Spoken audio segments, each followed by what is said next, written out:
Hello guys, ఎలా ఉన్నారు? రీసెంట్గా ఐక్యూ నుంచి అంటే 25K బడ్జెట్లో ఒక మంచి ఫోన్ అయితే లాంచ్ అయింది. అదే ఐక్యూ నియో 10R. ఈ ఫోన్ ఎవరికి సూట్ అవుతుంది, అలానే దీని యొక్క ప్రోస్ అండ్ కాన్స్ అయితే మనం ఈ వీడియోలో అయితే డిస్కస్ చేద్దాం.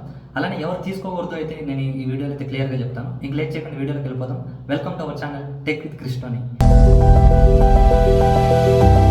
అందరికి నమస్తే, నా పేరు కృష్ణ. ఐక్యూ వాళ్ళు నిన్న లాంచ్ చేసిన iQOO Neo 10R base model 8GB RAM 128GB model అయితే 26,999కి అయితే లాంచ్ చేశారు. ఇంకా 2,000 బ్యాక్ డిస్కౌంట్ కలుపుకొని 24,999కి అయితే బేస్ మోడల్ అయితే లాంచ్ చేశారు. అలానే 8GB ర్యామ్ 256GB మోడల్ వచ్చేసి 28,999కి అయితే లాంచ్ చేశారు. ఇంకా కార్డ్ ఆఫర్ యూజ్ చేసుకుంటే 26,999కి అయితే వస్తుంది. నిన్న లాంచ్ చేసిన దగ్గర నుంచి ప్రీ బుక్ అయితే తీసుకొచ్చారు. ఈ ప్రీ బుక్ కి 1000 రూపీస్ అంటే 999 రూపీస్ అయితే కట్టాలి. ఇది కట్టిన దాని వల్ల అడ్వాంటేజ్ ఏంటంటే మనకి ఎక్స్ట్రాగా 12 months వారంటీ అయితే వస్తుంది. బేస్ మోడల్ 25K దగ్గర లాంచ్ అవుతుంది బ్యాంక్ డిస్కౌంట్స్ పోను. కానీ ఎవరైతే గేమింగ్ ఎక్కువ ఆడతారో వాళ్ళైతే UFS 4.1 హైయర్ స్టోరేజ్ వేరియంట్ లో అయితే ఉంటుంది. మీరు దాన్ని అయితే తీసుకోండి. బేస్ మోడల్ లో మనకి UFS 3.1 మాత్రమే వస్తుంది. సో దాన్ని అయితే మీరు తీసుకోగలండి. ఎవరైతే గేమర్స్ ఆడుకునే వాళ్ళు ఉంటారో వాళ్ళైతే హైయర్ మోడల్ కి అయితే వెళ్ళిపోండి. అలానే క్లియర్ కట్ గా పాయింట్ వస్తే ఎవరైతే అండర్ 25K బడ్జెట్ లో బెస్ట్ ఆల్రౌండ్ పర్ఫార్మెన్స్ కావాలనుకుంటారో వాళ్ళైతే ఈ ఐక్యూ నియో 10R అయితే చూస్ చేసుకోవచ్చు. అలా కాదు మాకు కొంచెం కెమెరా సెంట్రిక్ ఫోన్ కావాలి, కెమెరాస్ బాగుండాలి అనుకుంటే మీరు అక్కడ నథింగ్ 3A Pro అయితే తీసుకోండి. ఒక 2000 ఎక్స్ట్రా అయితే ఉంటుంది. ఇంకా నథింగ్ ఫోన్స్ మాకు అంతగా నచ్చవు, దాని యొక్క డిజైన్స్ నచ్చవు అనుకుంటే మాత్రం ఇంకా మీరు రియల్మీ 14 Pro Plus కూడా తీసుకోవచ్చు. అది కూడా సేమ్ ప్రాసెసర్ 7S Gen 3 ప్రాసెసర్తోనే వస్తుంది. అలాంటి సేమ్ 3x పెరిస్కోపిక్ జూమ్ కూడా అందులో అయితే ఉంటుంది.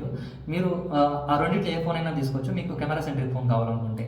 ఇంకా మేము గేమ్స్ ఎక్కువ ఆడతాం, ఆల్రౌండ్ పర్ఫార్మెన్స్ ఫోన్ కావాలనుకుంటే ఈ ఐక్యూ నియో 10R అయితే తీసుకోండి. ఇంకా ఫస్ట్ ఈ ఐక్యూ నియో 10R యొక్క స్పెసిఫికేషన్స్ అయితే ఇవి. ఇంకా మనం ఇందులో ప్రోస్ అండ్ కాన్స్ అయితే ఒకసారి చూద్దాం. ఫస్ట్ మనం పాజిటివ్స్ అయితే చూద్దాం. ఇందులో ఫస్ట్ పాజిటివ్ వచ్చేసి మనకి Snapdragon 8S Gen 3 processor under 25K బడ్జెట్లో తీసుకొస్తాను బేస్ మోడల్ వేరియంట్. కాకపోతే దీనికంటే ముందు పోకో F6 అనే మొబైల్ అదే ప్రైస్ బడ్జెట్లో అయితే లాంచ్ చేశారు. ఒక 8 months బ్యాక్ అయితే లాంచ్ చేశారు పోకో F6 ఫోన్. కానీ అది చాలా అండర్ రేటెడ్ ఫోన్.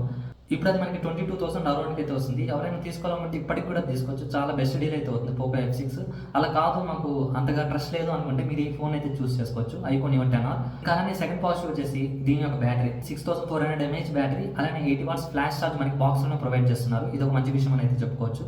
ఇంకా థర్డ్ వన్ వచ్చేసి LPDDR5X ర్యామ్. అలానే UFS 3.1 అయితే లోయర్ వేరియంట్లో అయితే ఇచ్చారు. బేస్ వేరియంట్ ఏదైతే ఉందో 25K బడ్జెట్లో లాంచ్ చేశారు కదా, దాంట్లో అయితే UFS 3.1 అయితే ఇచ్చారు. హైయర్ మోడల్లో అయితే 256GB వేరియంట్లో అయితే UFS 4.1 అయితే ఇచ్చారు స్టోరేజ్. అది మీకు చాలా బాగా అయితే యూజ్ అవుతుంది గేమింగ్స్ ఆడే వాళ్ళకైతే. ఫోర్త్ పాయింట్ వచ్చేసి డిస్ప్లే. ఇది మనకి 1.5K AMOLED డిస్ప్లే అయితే వస్తుంది. బెజల్స్ కూడా చాలా థిన్గా అయితే ఉన్నాయి. చూడడానికి డిస్ప్లే చాలా అట్రాక్టివ్గా అయితే ఉంటుంది. ఇంకా మనకి ఫిఫ్త్ పాజిటివ్ వచ్చేసి ఇది మనకి Android 15తోనే వస్తుంది. 3 years Android అప్డేట్స్ అలానే 4 years సెక్యూరిటీ అప్డేట్స్ ఇస్తామైతే ఐక్యూ వాళ్ళు అయితే ప్రామిస్ చేస్తున్నారు. ఇంకా నెక్స్ట్ మనం ఇందులో నెగటివ్స్ చూసుకుందాం. నెగటివ్స్లోకి వచ్చేస్తే ఫస్ట్ మనకి ఇందులో NFC సపోర్ట్ అయితే ఉండదు. ఇది under 25K budget above 25K budget పెడుతున్నాం కాబట్టి NFC ఇచ్చుంటే బాగుండేదని నా ఫీలింగ్. కానీ ఇంకా వీళ్ళు కాస్ట్ కటింగ్ కోసం అది చేశారని అయితే అనిపిస్తుంది. ఇంకా అలానే మనకి సెకండ్ నెగిటివ్ వచ్చేసి ఇందులో IP65 మాత్రమే water resistant and dust resistant అయితే ఉంటుంది. IP68 అండ్ 69 వాటర్ రెసిస్టెంట్ అయితే సపోర్ట్ చేయదు. మీరు డీప్గా వాటర్లో పెట్టాలనుకుంటే మాత్రం ఈ ఫోన్ అయితే సపోర్ట్ చేయదు. ఇంకా అలానే థర్డ్ నెగిటివ్ వచ్చేసి ఇందులో కొంచెం మనం ఎక్స్పెక్ట్ చేయనంత కెమెరా పర్ఫార్మెన్స్ అయితే ఉండదు. డైలీ నార్మల్ పిక్స్ తీసుకునేటప్పుడు కానీ నార్మల్ సెల్ఫీ కెమెరాస్ తీసుకునేటప్పుడు అయితే మీకు బాగా యూజ్ అవుతుంది. అంతేగాని మీరు ఓవర్గా కెమెరా ఎక్కువ వాడతాం మేము మాకు కెమెరాపై వ్లాగ్స్ ఇలాంటివి చేయాలంటే మాత్రం ఇదైతే సెట్ అవ్వదు అనమాట. కొంచెం యావరేజ్ పర్ఫార్మెన్స్ అయితే ఉంటుంది కెమెరాది అయితే. బ్యాక్ సైడ్ మనకి 50 MP main camera Sony IMX882 sensor అయితే ఉంటుంది. దీనికి ఆప్టికల్ ఇమేజ్ స్టెబిలైజేషన్ సపోర్ట్ అయితే ఉంటుంది. అలానే ఇంకొకటి 8 MP అల్ట్రావైడ్ కెమెరా అయితే ఉంటుంది. ఇది మనకి నైట్ టైమ్స్ తీసుకునేటప్పుడు అలానే లైట్ తక్కువ ఉన్నప్పుడు మాత్రం నాయిస్ అయితే ఎక్కువ వస్తుంది అనమాట. ఇంకా అలానే ఫ్రంట్ చూసుకుంటే 32 MP సెల్ఫీ కెమెరా అయితే ఇందులో ఇచ్చారు. సో అది ఎవరైతే కెమెరా సెంట్రిక్ ఫోనే కావాలనుకుంటారో మీరు ఆ బడ్జెట్ ప్రైస్ రేంజ్ లో ఒక 2000 ఎక్స్ట్రా పెట్టి Nothing 3A Pro or Realme 14 Pro Plus కి అయితే వెళ్ళిపోండి. వద్దు మాకు గేమింగ్ పర్ఫార్మెన్స్ కావాలనుకుంటే, గేమింగ్ అలానే ఆల్రౌండ్ పర్ఫార్మెన్స్ ఫోన్ కావాలనుకుంటే మీరు ఈ ఫోన్ అయితే చూస్ చేసుకోవచ్చు హ్యాపీగా. ఇదైతే మీకు అక్కడ బెస్ట్ డీల్ అయితే అవుతుంది ప్రెసెంట్ ఉన్న మార్కెట్ ప్రకారం అండర్ 25K బడ్జెట్లో. సో ఇది గైస్ నా రివ్యూ అయితే.